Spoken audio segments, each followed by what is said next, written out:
bem, pessoal, vamos aí à nossa antepenúltima videoaula nesse momento. Nós vamos falar hoje, dando sequência ao consumo máximo de oxigênio, mas nós vamos falar sobre algumas variáveis cardiorrespiratórias de interesse.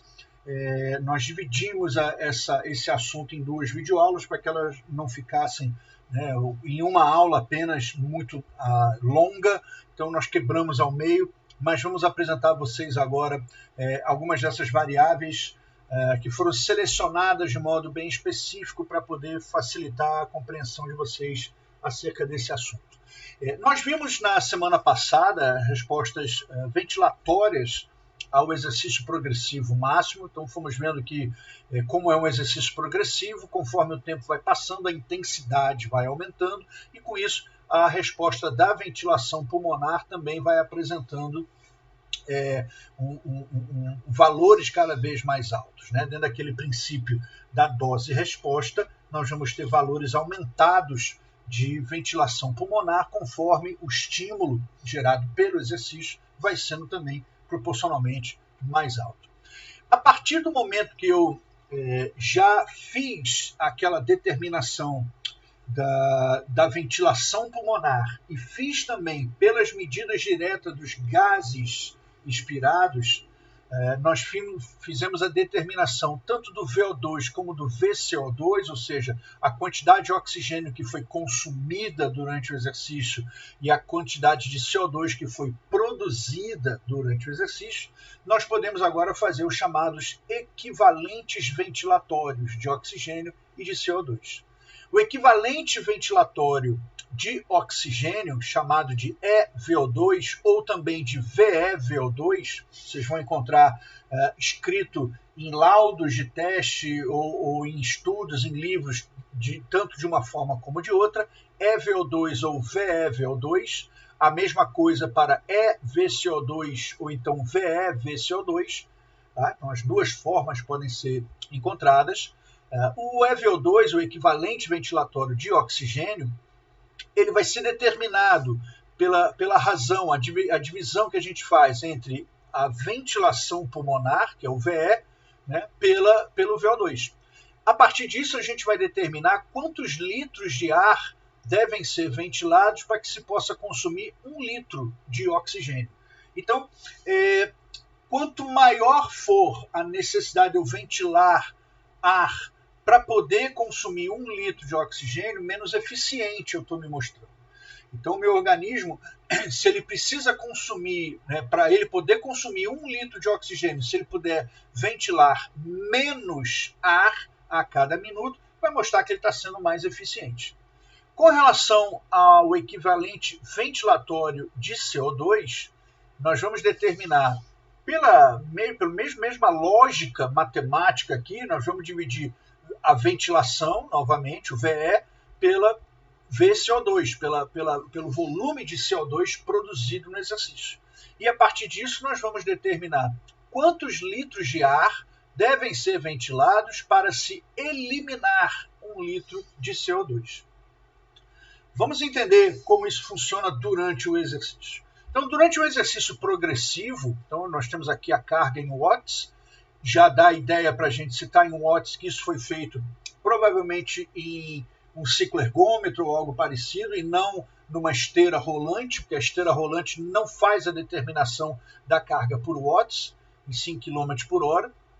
Então nós temos aqui as cargas, a quantidade de watts sendo aumentado a cada tempo, a cada momento, a cada intervalo de tempo, e com isso a resposta desse equivalente ventilatório de oxigênio. Então observe que ele vai caindo desde o nível de repouso, ele vai caindo até que um momento há uma virada no sentido dessa curva. Então vinha diminuindo até um certo momento, daqui para frente começa a aumentar novamente até o esforço máximo. Por que isso está acontecendo?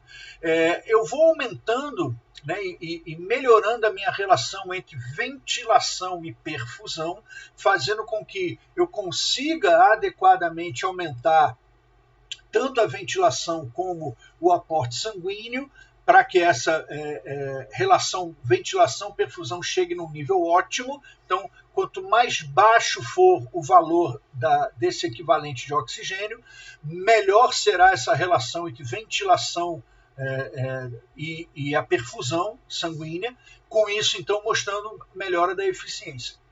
O que vem dali para frente? Com o aumento da intensidade do exercício, né, ou a continuação, né, quando o exercício ultrapassa uma determinada intensidade, a gente começa a gerar uma maior acidose, nós já vimos isso várias vezes, e a partir disso, para se estabelecer o equilíbrio ácido-base, a gente vai precisar aumentar a ventilação. Então ocorre um aumento da ventilação pulmonar, de modo a evitar que essa acidose se torne excessiva. Com isso, então, essa minha relação VE-VO2, ou do equivalente ventilatório de oxigênio, vai sendo prejudicada nesse momento. Com isso, vou aumentando os valores aqui. Esses valores em repouso, eles podem se encontrar ali entre 23 e 28, mas durante o exercício, eles podem ultrapassar, dependendo do indivíduo, até mesmo o valor de 60 litros por minuto. Não é o comum para todo mundo, obviamente, mas valores bastante elevados, acima dos 35, 40 litros por minuto, não são incomuns de você encontrar. Então, novamente, quanto mais baixo for o valor, maior será a eficiência respiratória desse indivíduo. Quando a gente coloca agora a curva do equivalente de CO2, a gente vai ver um comportamento algo similar, ou seja, há uma queda em relação ao repouso, né? Eu passo a ter que ventilar mais ar para poder eliminar 1 litro de CO2, porque eu estou produzindo mais CO2 no exercício, mesmo em cargas baixas, do que eu produzia no repouso. A partir disso, então, eu tenho uma certa estabilização que pode, a depender do indivíduo, às vezes entre 50% e 80% do VO2 máximo, pode-se encontrar um certo grau de estabilização desses valores, com variações muito pequenas, até que acontece um certo momento em que há novamente uma quebra dessa curva, né, com aumentos bastante expressivos da ventilação em comparação com a produção do CO2. Então, ventila-se muito. O que acontece? Novamente, a questão da hiperventilação em resposta ao aumento da acidose.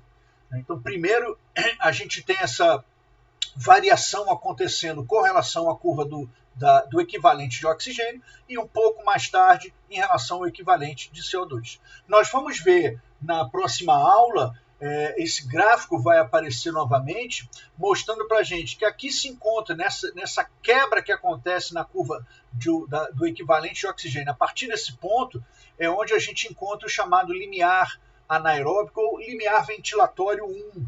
E onde acontece a quebra com relação ao equivalente de CO2 é onde acontece o limiar ventilatório 2, também conhecido como ponto de compensação respiratória.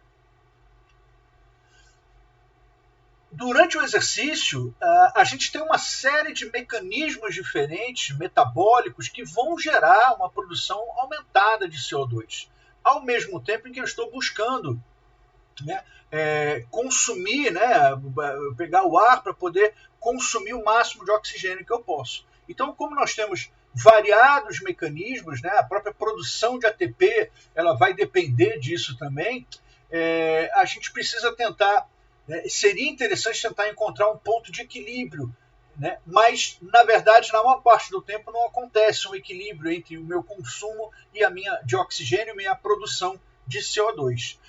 Essa relação entre CO2 produzido e o oxigênio consumido é chamado de quociente respiratório, também conhecido como razão de troca respiratória. Então, o quociente respiratório, como o nome sugere, quociente é uma divisão, então eu estou dividindo as variáveis ventilatórias. Então eu divido VCO2 pelo O2, pelo VO2. A partir disso, eu vou ter essa informação, de quanto que eu tenho de CO2 produzido. Veja que nas intensidades iniciais do exercício, eu tenho um maior consumo de oxigênio em relação à produção de CO2. Isso é típico da maior utilização de gorduras como principal substrato energético, né? Mas quando eu vou para as partes finais do exercício progressivo, intensidades mais altas, eu já devo encontrar ou um valor igual, né, um equilíbrio entre a produção de CO2 e o consumo de oxigênio, ou uma produção de CO2 mais alta até mesmo do que o consumo de oxigênio. Isso é característico da maior utilização de carboidratos, né, como substrato energético nesse momento final do exercício. O que a gente vê então é que a oxidação das gorduras consome em torno de 23 moléculas, né, de oxigênio e produz 16 de CO2. Enquanto que pelos carboidratos nós temos o consumo de 6 oxigênios e a produção também de 6 CO2. Dividindo um pelo outro, o que foi produzido de CO2 pelo que foi consumido de oxigênio, 16 divididos por 23, vai dar uma taxa de troca respiratória, uma razão de troca respiratória de 0,70. E com relação aos carboidratos, 6 divididos por 6, minha taxa de troca respiratória igual a 1. Isso daqui é utilizado, essa informação é utilizada como um dos critérios para se determinar se o teste de exercício foi efetivamente máximo ou não. É um dos critérios, não é um único, mas quando se atinge um valor de 1,10 ou 1,15, já pode ser entendido como tendo sido um teste de esforço máximo do ponto de vista cardiorrespiratório. Fazendo uma síntese de tudo que a gente viu nessa unidade agora, essa unidade 4, nós vimos que o VO2 ele é determinado pelo produto do débito cardíaco, que é a diferença arteriovenosa de oxigênio. E se eu estou falando de VO2 máximo, para eu poder aumentar o VO2 máximo, eu tenho que aumentar o meu débito cardíaco máximo, ou seja, a minha capacidade de bombear sangue para o sistema tem que ser aumentada, né, e a distribuição dele, mas eu também preciso aumentar a minha extração de oxigênio. Então, preciso gerar um aumento na diferença arteriovenosa máxima de oxigênio. O débito cardíaco máximo ele vai ser aumentado conforme o indivíduo consegue aumentar o seu volume sistólico máximo. Por que a frequência cardíaca não aparece aqui? Porque não há uma expectativa de aumento da frequência cardíaca máxima decorrente do treinamento, né? Pelo menos não de forma expressiva, que possa gerar modificações realmente observáveis. Então, apenas o volume sistólico está sendo representado aqui por conta disso.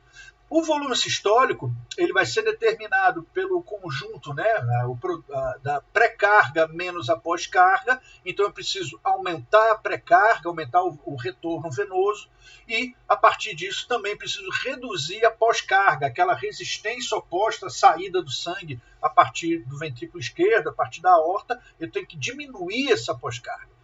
A redução da pós-carga é dependente de uma redução da atividade simpática nos músculos ativos. Essa mesma redução da atividade simpática favorece o aumento do fluxo sanguíneo para os músculos, principalmente no tocante à redistribuição do fluxo sanguíneo por conta de uma menor vasoconstrição.